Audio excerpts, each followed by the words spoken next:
Guys, first off, the two captains, are you happy with the model? Well, I'm very happy with the model.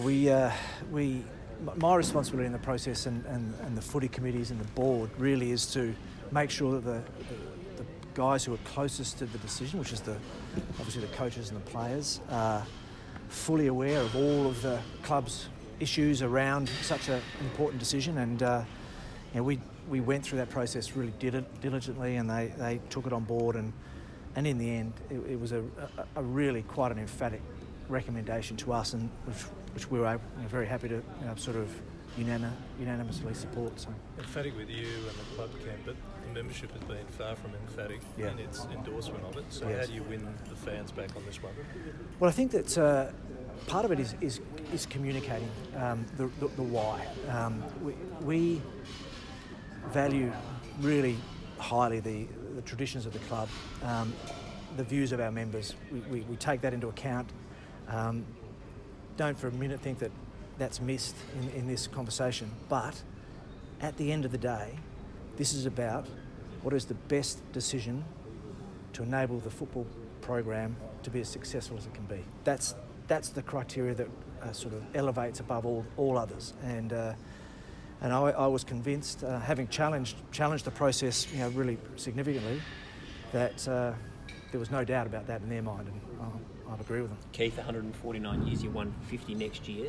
Will you be putting a submission to the AFL for you to wear the prison bar Guernsey at some stage or for the entirety of next year? I'm not sure. Look, the prison bar Guernsey is really important to the Port Adelaide Footy Club. Everyone knows that.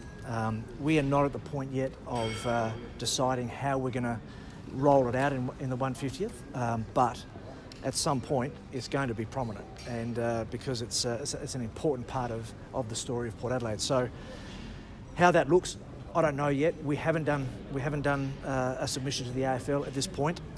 We're still in the early stages of planning for 150, but the prison bar will be part of our celebration for sure. Keith, the hotel at the Adelaide Oval's drawn a bit of speculation, a bit of fire from both clubs. Can you share your thoughts on the situation? Yeah, it's an interesting process. To be honest, we weren't really sure. We're still not sure about the pros and cons of the hotel. We don't have any visibility on the business modelling or the thinking behind it.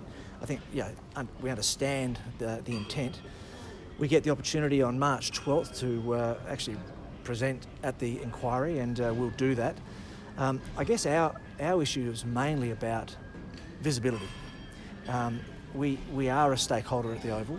We feel like we contribute, and it would be useful to have as much information about the workings of the Oval and the things that are going to affect its future as we can. So we're looking forward to finding out more. Operating costs was one issue that you raised and the clubs have raised. Is there a fear that it could push the price of membership or ticket prices up specifically? Well, we're not sure. See, the issue that we're thinking about is what if the hotel doesn't perform as well as planned? Where do does that flow into additional costs for the tenants of the Oval?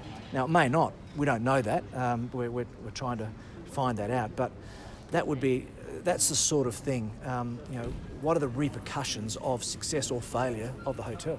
Could an increase in membership be one of those repercussions? I doubt it, but the costs can get transferred, like from one stakeholder to another. That's common practice. So, but it may not be an issue.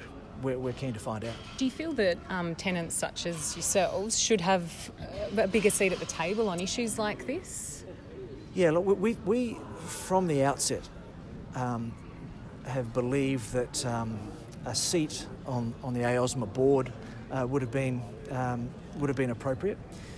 Now, the interesting thing in this is that when the first Adelaide Oval deal was done, the licences were owned by the SANFL. That's changed. Both AFL clubs are now independent, and so maybe the circumstances have changed enough to at least consider it. We'll be asking that question.